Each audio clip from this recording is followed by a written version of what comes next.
बिस्मिल्लाहिर्रहमानिर्रहीम, अस्सलामु अलैकुम।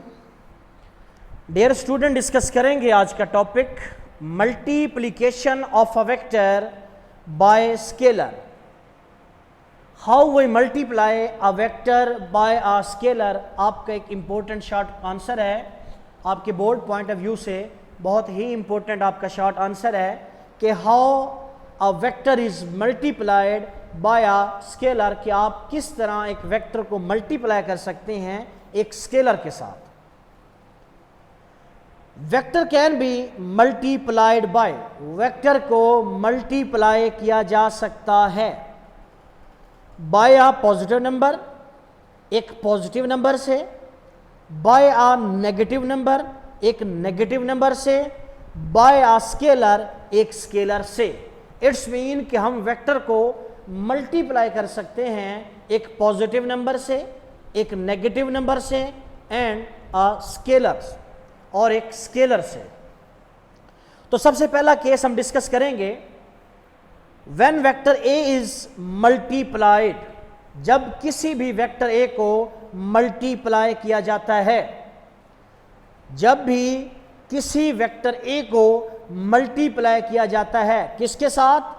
Bye a positive number n, एक पॉजिटिव नंबर n के साथ। जब भी हम किसी वेक्टर a को मल्टीप्लाई करेंगे किसी भी पॉजिटिव नंबर a के साथ, और कंडीशन क्या है? n ग्रेटर देन 0, और n क्या होना चाहिए? ग्रेटर देन 0 होना चाहिए। New vector N A have same direction, तो हमें जो नया वेक्टर हासिल होगा जो कि इक्वल होगा एन ए के, हैव सेम डायरेक्शन, उसकी डायरेक्शन सेम होगी। किसके लिहाज से? एज ए, जो कि वेक्टर ए की डायरेक्शन होगी। क्योंकि हमें मालूम है कि स्केलर की डायरेक्शन नहीं होती, वेक्टर की डायरेक्शन होती है। तो इसलिए जब भी हम किसी नंबर को मल्टीप्लाई करेंगे किसी वेक्टर के साथ, तो हमें रिजल्ट के तौर पर भी एक नया वेक्टर हासिल होगा।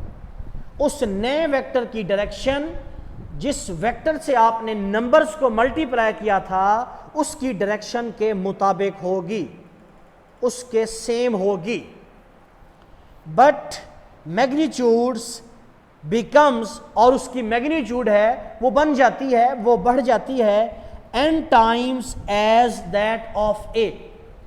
तो जितनी वेक्टर a की मैग्नीट्यूड थी जब आपने उसको किसी n नंबर से, पॉजिटिव नंबर से मल्टीप्लाई किया, तो हम देखेंगे उसकी जो मैग्नीट्यूड है वो क्या हो जाएगी? वो n टाइम्स बढ़ जाएगी। और हमारे पास n यहाँ पर 2 हो सकता है, 1 हो सकता है, 3 हो सकता है, एटसेट्रा, कोई भी पॉजिटिव नंबर हो सकता है। तो अगर इसको हम एग्जांपल से सीखें, सपोज करते हैं ये हमारे पास एक वेक्टर a है और ये उसकी डायरेक्शन है और उसका मैग्नीट्यूड है 3 सेंटीमीटर। a हमारे पास क्या है? एक वेक्टर है और उसकी मैग्नीट्यूड बेटे क्या है? 3 सेंटीमीटर। जब भी इसको किसी एक पॉजिटिव नंबर n जो कि इक्वल है यहाँ पर 2 के मल्टीप्लाई किया जाएगा, तो हम रिजल्ट के तौर पर देखेंगे कि इसकी मैग्नीट्यूड जो कि 3 सेंटीमीटर थी अब वो बढ़कर क्या हो जाती है? 6 सेंटीमीटर।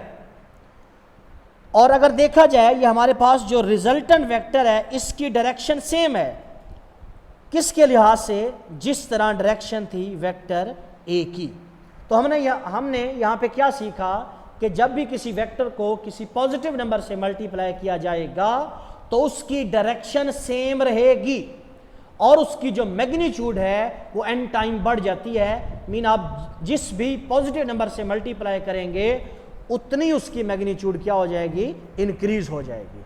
अगर आपने एक 3 सेंटीमीटर के वेक्टर को मल्टीप्लाई किया है 2 के साथ, तो आपके पास आंसर आएगा 6 सेंटीमीटर।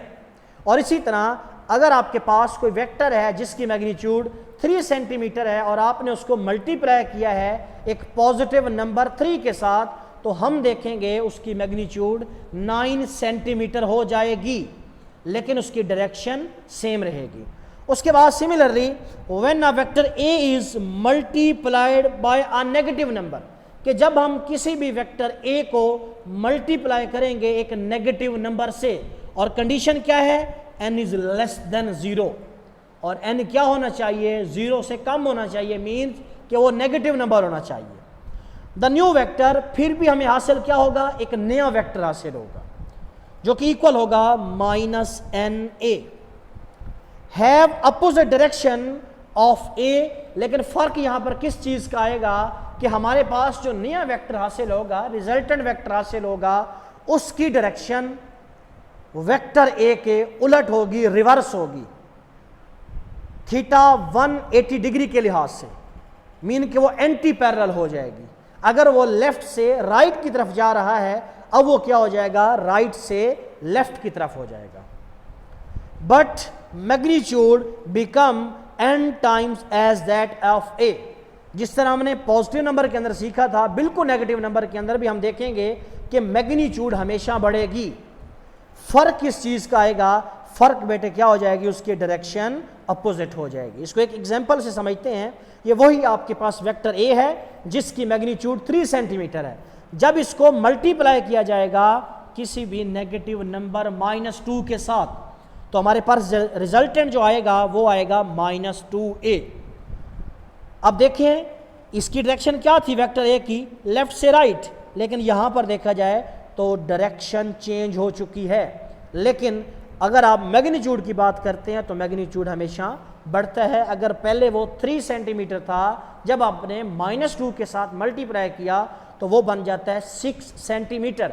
यहां पर माइनस जस्ट इसलिए यूज किया गया है कि जब भी किसी वेक्टर को नेगेटिव नंबर से आप मल्टीप्लाई करेंगे तो उसका क्या होगा, उस वेक्टर की डायरेक्शन चेंज हो जाएगी। लास्ट उसके बाद आपका छोटा सा एक आखिरी पार्ट इसका कि when a vector A is multiplied by a scalar quantity.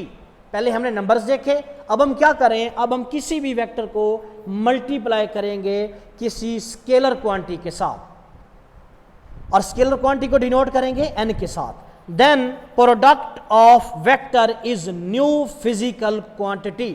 तो जब भी किसी एक स्केलर क्वांटिटी को मल्टीप्लाई किया जाएगा एक वेक्टर क्वांटिटी के साथ, एक वेक्टर के साथ, तो हमारे पास जो रिजल्टेंट क्वांटिटी हासिल होगी वो भी बेसिकली एक वेक्टर होगा विद डायमेंशन, और वो डायमेंशन रखता होगा इक्वल टू, बराबर होंगी किसके, product of dimension of n and a। कहने का मकसद क्या है कि आपके पास जो नया वेक्टर हासिल हुआ है उसकी डायमेंशन किसके बराबर होंगी, मल्टीप्लाई होने वाले स्केलर और वेक्टर की डायमेंशन के। मीन्स के डायमेंशन जो आपके पास न्यू फिजिकल क्वांटिटी हासिल हुई है, नया वेक्टर जो आपके पास हासिल हुआ है, उसकी डायमेंशन किसकी इक्वल होंगी, product of dimension of scalar and vector. तो इसकी एग्जांपल सीखते हैं हम। यहाँ पे देखेंगे, यहाँ पे हमारे पास मैस है, हमें मालूम है मैस क्या है, स्केलर क्वांटिटी है, और वेलोसिटी क्या है, एक वेक्टर क्वांटिटी है। तो हमने मल्टीप्लाई क्या करना है, एक स्केलर को मीन मैस को किसके साथ, एक वेक्टर के साथ। तो हमारे पास जो रिजल्टेंट वेक्टर आता है that is equal to momentum. एक नई क्वांटिटी आई है कि जब भी आप किसी स्केलर को वेक्टर के साथ मल्टीप्लाई करेंगे तो आपके पास एक नई क्वांटिटी हासिल होगी, वो भी क्या होगी, वो भी वेक्टर होगी। तो जब भी मैस को मल्टीप्लाई किया जाएगा वेक्टर वेलोसिटी के साथ, तो हमारे पास रिजल्ट क्या आता है, मोमेंटम। मोमेंटम क्या है, आल्सो अ वेक्टर क्वांटिटी। एक और एग्जांपल है न्यूटन सेकंड, आपने सुना होगा कि जब भी आप मैस को जो कि स्केलर क्वांटिटी है आप मल्टीप्लाई करते हैं एक्सेलरेशन जो कि वेक्टर क्वांटिटी है, तो आपके पास रिजल्ट भी वेक्टर हासिल होगा जो कि इक्वल होता है फोर्स के। और फोर्स क्या है, फोर्स भी एक वेक्टर क्वांटिटी है। तो ये था बच्चों आज आपका छोटा सा एक लेक्चर। तो मिलते हैं इंशाल्लाह नेक्स्ट लेक्चर के अंदर। अल्लाह हाफिज़।